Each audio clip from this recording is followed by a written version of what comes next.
Hello and welcome once again to Command. I'm Shane and I am here with my co-host Ryan.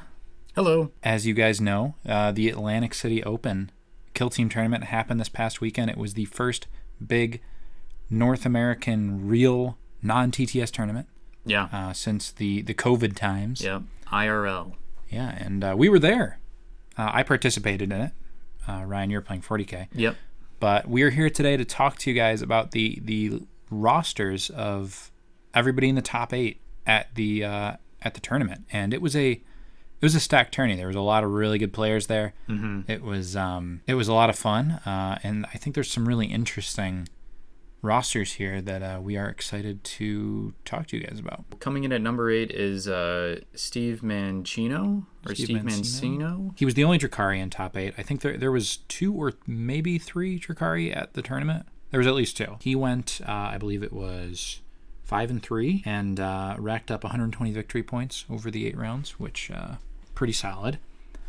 And I'm looking at his roster here. Looking at it right now, he's got the Night Fiend leader. This is kind of like your pretty typical DRUKHARI competitive list here. Akathist, combat specialist with the whip. Yeah, and the Stinger pistol. Prophets of Flesh. Yeah, nothing really surprising here.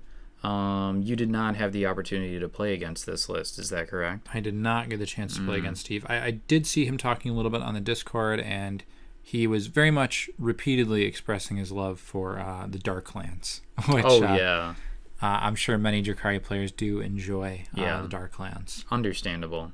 Especially on some of these maps. I mean, you can just park that guy up on a roof somewhere and just ready him forever. He's going to be hitting on 3s, maybe 2s, because I see that he does have a comms Kabalite Warrior here.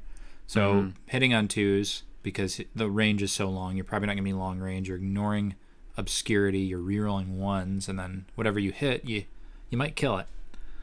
Unless you're playing against NECRONS, which coincidentally there was quite a few NECRONS at ACO. Many NECRONS, yeah. I do see on here there is a grotesque. So man, I really wish I had the opportunity to see the grotesque model, because I've never seen a grotesque in real life. Yeah, actually, I didn't even. I didn't really get the chance to walk by any of his games, but I did see pictures afterwards. He was running his mandrakes as the Idaneth Deepkin, the Namarti Thralls, which I love those models for mandrake conversions. Yeah. If any of you guys don't want to buy mandrakes, you want something that looks better. Yeah. Look into that. Next up at number 7, we have Orion WILFONG. Running Death Guard. For a while on the first day, he was tied for first place. And out of his scene, he's in the scene over with Will Blood and a couple other guys. Ryan WILFONG, very, very good player. Since COVID has ended, this is the second event that little group has gone to.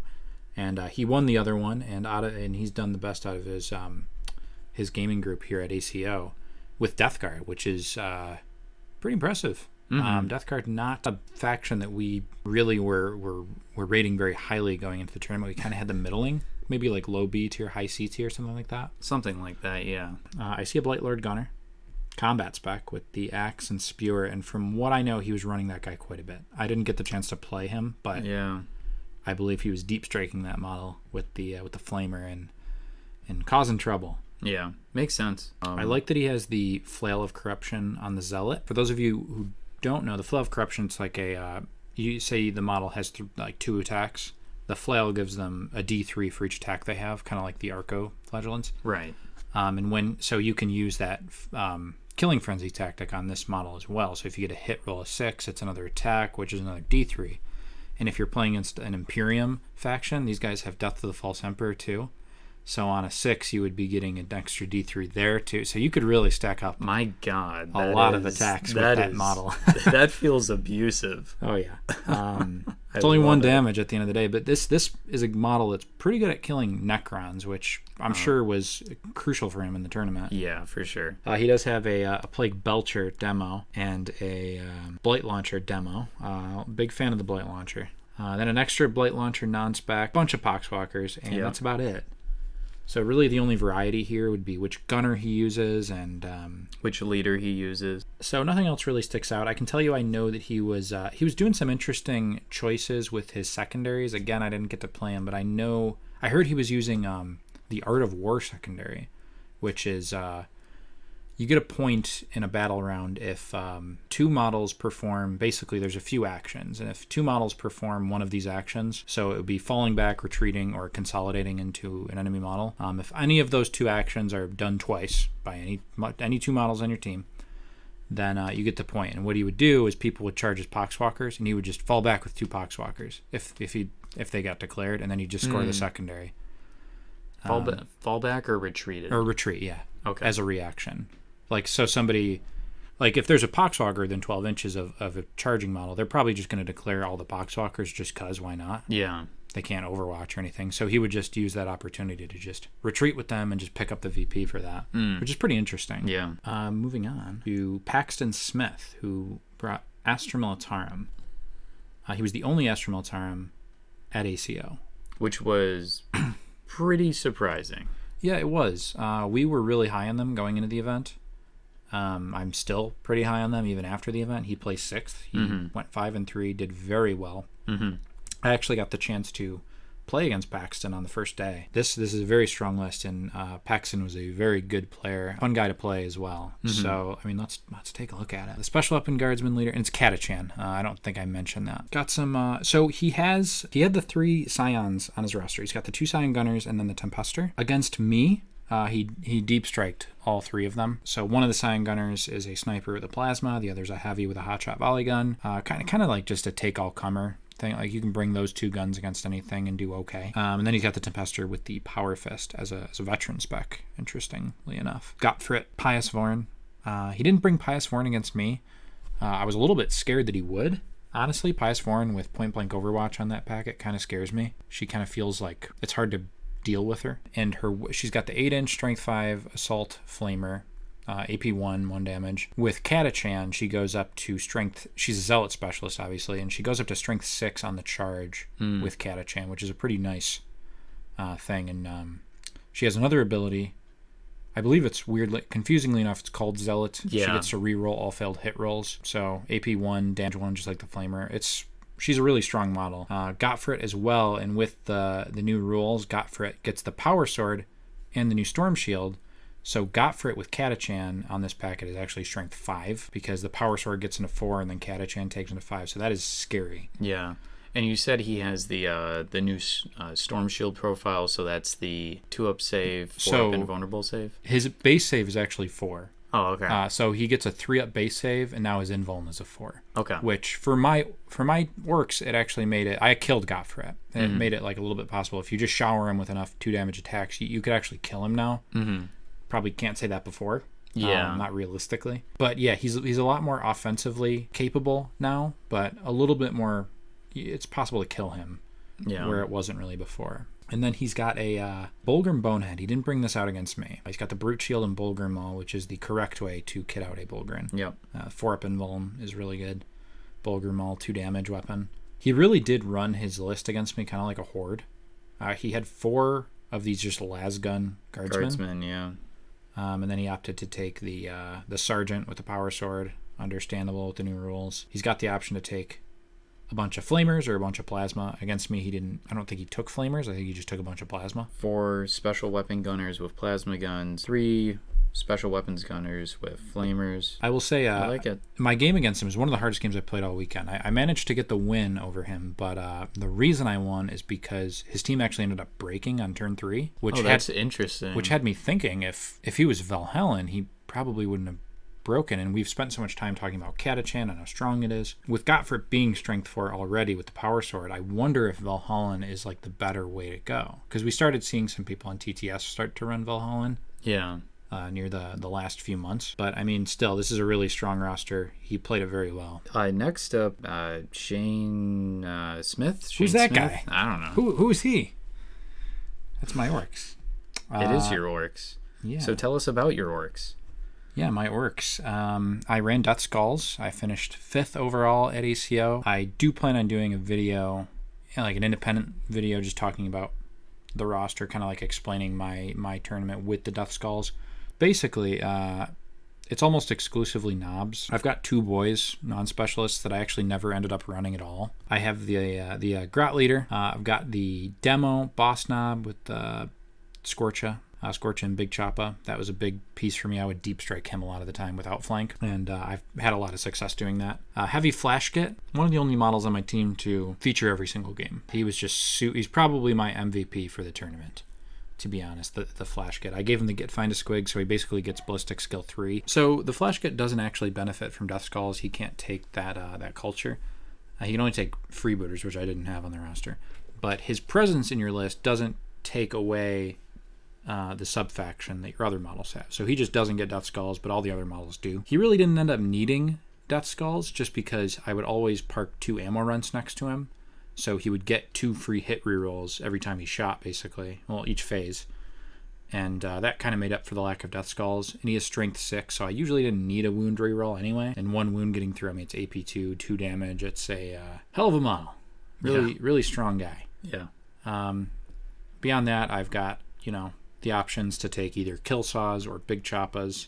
I did have the option to take multiple Scorches if I wanted to, but I don't believe I ever did. I've got a Commando Boss Knob with a Power Claw who came in clutch for me quite a few times. I would deep strike him in a lot of games as well. Specifically, and there's like a couple spots where, like one mission, you can deny your opponent a point if you're on their half of the board. So I would deep strike the Commando on their half, just hiding somewhere, and basically deny that point. And beyond that, he has a Power Claw, so he's pretty good against Necrons and Marines. So he'd feature a lot just because of that. Yeah. And then it's, a bunch of Big Choppas. I did have, again, the Orc Boy Choppa and the Orc Boy Big Shuda, but they never featured. And I've already updated the list to replace them with more appropriate things that I think would help me in the future. I'll talk about that in another video, though. I was the only Orc at the tournament. There were no other Orcs. Yeah. So this list is basically tailored to work against Space Marines and Necrons, right? Oh, for sure.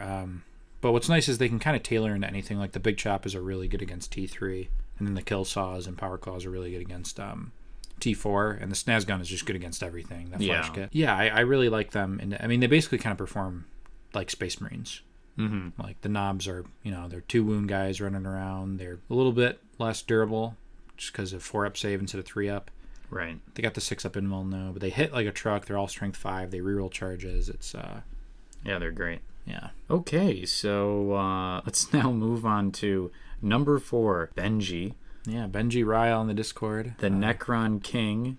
Yes, he made top 4 with his Necrons. I actually got to play Benji as well. I did get the win over him, but he ended up going 6-2, so he finished above me. But yeah, I mean, I'm actually excited to talk about the Necrons here. There's 3 of them in the top 4, and all 3 Necron players played pretty differently, which is really cool to think about considering what Necrons have been for so long, where it's just everybody plays them the same way. Yep. So Benji took SZAREKHAN. So this is the new Necron subfaction from Pariah Nexus. Yeah, the new one. So free hit and wound reroll in each phase. He has a lot of Lich Guards. Not too many flayed ones, but he has the option to take a bunch of Triarch Praetorians as well. Mm-hmm. And he's got 3 Immortals on his roster. Or not 3 Immortals. Well, he does have 1 Immortal on his roster that I'm seeing. But he has like 4 death marks on his roster. Benji, he was the only Necron player that I'm aware of that was running death marks at ACO. He didn't do it against me. He's the only Necron player I'm aware of who is running death marks, period. Yeah. Some of the other players were not a big fan of the death marks. They seemed to work out for him. Yeah. So how was he using these models? Because we've never really... Yeah, I didn't get the chance to ask him about it, but I think he was deep striking them using the... He didn't bring them in his game against you? No, but they have the Hunters from Hyperspace, I think it's called, stratagem for 1 CP where you can deep strike 3 death marks. Mm. So they basically just drop anywhere, take their shots, provide a little bit more of a threat.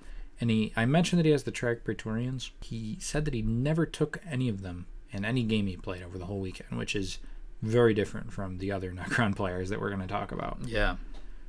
He was very heavy on Lich Guards, I think, almost every game. Mm-hmm. Against me, he took 5 Lich Guards and 1 Warrior, and that was his list. Man. Pretty interesting. There was a split of NOVOKH and SZAREKHAN at the tournament. Next up, we have Wes, who placed 3rd with Tau. He was one of 2 Tau players at this tournament, and for a good while, after day 1, I believe he was in 1st place. He had a very good tournament. Yeah, and had he won his last game, which was against Ryan Wilfong, Had he won that game, there's a very good chance that he would have won the tournament. Yeah. But let's take a look. He ran Sasaya, +1 to leadership and reroll, hit rolls of 1 in the shooting phase. I didn't get to play Wes, but I can tell you a little bit about his roster from what I'm aware of. He has he has a lot of drones, obviously. That's to be expected. Yeah. He does have 1 Crisis on the roster, and it's a triple flamer Crisis demo spec. He told me that almost every game he played, he ran triple rail, and he didn't run the Crisis. So he'd run the 3 Pathfinder gunners with the rail guns, so like the sniper, comms, and demo. Just run a ton of drones and probably a stealth suit here and there. He did have a burst cannon stealth suit, which I believe he took quite a bit as well, and a fusion blaster stealth suit. Yeah. Both of them have the target lock, which I think is what lets them advance and shoot without penalty. Oh, nice. Okay. And the one game that I know that he took the Crisis in, because I know he didn't take the Crisis a lot, if any other time than this, was in the Tau mirror match that he had to play. And he won that game. I mean, triple flamer Crisis, deep striking against Tau. I mean, I can see it working. And I know his opponent did not take the Crisis in that matchup, so that may have been the difference. I don't really know. I wasn't able to watch the game. I did get to talk to his opponent a little bit about the match. And it sounded like the Crisis played a pretty big part. But yeah, Wes was very impressive performance at ACO. I mean, he was like a machine on day one. Oh, and he has a couple ion rifles too. I don't know if those ever really... Oh, there's a lot of ion rifles, actually. Yeah, there's 3 different ion rifles. So I've never been a fan of the ion rifles, but I was talking to some of the other players there, and they said that it's more of like a points cost thing. Just the way the points work out, it's like you can fit another drone in there if you take the ion and 2 rail rifles instead of the 3 rail rifles. Yeah. Me personally, I just love things in this game where you just like point, click, and delete. So I will probably always be running 3 rail rifles. Yeah. But that's just me. What are your thoughts on the Crisis? You play more Tau than I have. Yeah, I mean, it is 45 points. I mean, 3 flamers against things like, the Tau mirror match where you're getting that demo, that demo bonus. That's got to be good for like picking up drones, right? So I think it definitely has its place, and you should have the space for it on your roster. I would look at picking one up. Definitely. Yeah, I mean, I know the other Tau player had a couple Crisis on his roster too, so I think this is just something we're going to see from now on. Oh, next up is Ryan. Not you. He has participated in quite a few of the TTS tournaments in the last few months, and he had a second place finish here at ACO. He was fantastic. Multiple 21-point games. Yeah, he maxed like 3 times this tournament. Yes. Ended up with 137 points. 6-2 record, and he also took, I believe, SZAREKHAN. So even though he didn't win the tournament, I think his Necron roster is probably my favorite of the Necron rosters that I saw. He would go. So I mean, let's look at the roster here. So, and I did get to play him on day 2. So he's got a few different options for the leader: Flayed One, Immortal, Necron, Warrior. He took the Immortal leader against me. He's got a Combat Flayed One, Comms Immortal, a few Lich Guard options, Warrior Comms, and then a few Praetorian options. So he's got the Veteran Praetorian, which we didn't see this on BENJI'S roster, but both Matt and Ryan here took the Veteran Praetorian, and it featured, I want to say it featured heavily, but that might be an understatement. I'm pretty sure both of them took it like every game. Just the ability to like that 10-inch fly, just vet move up. Oh, yeah. I mean, that's on a 2-wound T5 model, 3-up save. That was very, very difficult to deal with. And then he's got an Immortal, a few Warriors, a few Flayed Ones, and he's also got a Zealot Triarch Praetorian, which I think he was the only one running the Zealot Triarch Praetorian that I saw. Some other people might have had it on their roster, but I really like the Zealot Triarch Praetorian because it gets him to Strength 6, which is really good against T3. Of course. And in this tournament especially, where there's so many Necrons, it is good against T5, which he's going to run into. Yeah, that's interesting. Yeah, so whereas Benji was going the Lich Guard heavy and occasional like Deathmark, what we saw on this SZAREKHAN roster was Ryan would run double Triarch Praetorian, and 1 Lich Guard. This is what he ran against me. He told me he ran this most of the tournament. Double Triarch Praetorian, usually the Veteran and the Zealot, and then like a Lich Guard Combat or something, or like a non-spec Lich Guard and like a Comms Immortal. I think he would run like 2 or 3 Immortals and like maybe 1 Warrior. I think if you're running something like SZAREKHAN, I think Immortals should feature like pretty heavily in your lists, because I do see the appeal of the Death Marks. I don't want to like discount them, especially because of that Deep Strike. But Immortals just they hit so hard with the 30-inch range, Rapid Fire 1, like Strength 5 AP 2, I think it is. I really like those guys with the SZAREKHAN, and then the double Praetorian. In my game against him, I just found it really hard to deal with. They could it's just the mobility and the fact that they can like shoot at you, even though it's just 1 shot. Like, you kind of have to respect it because it's AP 3, damage 2. The number 1 person here at ACO did take Flayed Ones quite a bit. Matthew Hurl. He did still take NOVOKH, and he went 7-1 at this tournament. His only loss being to Benji, who finished 4th. So yeah, I mean, this roster is a lot closer to the old style lists, but he didn't really run it that way. He would take more Flayed Ones than the other top Necron players that I was seeing. He would usually deep strike them and take positional secondaries, from what I saw. He always, I think, ran the veteran Triarch Praetorian and a couple Lich Guards. I know Matt really does like having a couple of Necron Warriors just like on back objectives. He dominated this tournament. He went 7-1, won 7 consecutive games before losing on that tiebreaker. Yeah, I mean, Matt is a very good player. Necrons kind of dominated this tournament. I mean, 3 out of the top 4. I mean, even in like the height of the Necron like dominance, we never really saw anything like that. I would say a lot of it has to do with the players that took them more than the faction itself. Very good players brought Necrons this tournament, as it turned out. Yeah, and brought what I guess I would call like the hyper competitive Necron lists, right? Yeah, but yeah, I mean that was the top 8 rosters at ACO. A lot of these people, for what it's worth, are pretty easy to find on our Discord server. If you guys want to reach out to them and ask them questions, you can probably just ask around on our Discord, and I'm sure most of them would be happy to talk to you. Yeah. Thank you all for listening. I hope you enjoyed our breakdown of these of the top 8 lists for the Atlantic City Open Kill Team Championship. If you enjoy the type of content that we're doing, go ahead and hit that subscribe button so you don't miss out on any of it. And if you really like what we're doing, we have a Patreon page where you can go over and support us that way too. Well, thank you for listening, and we hope to see you all again in the next one.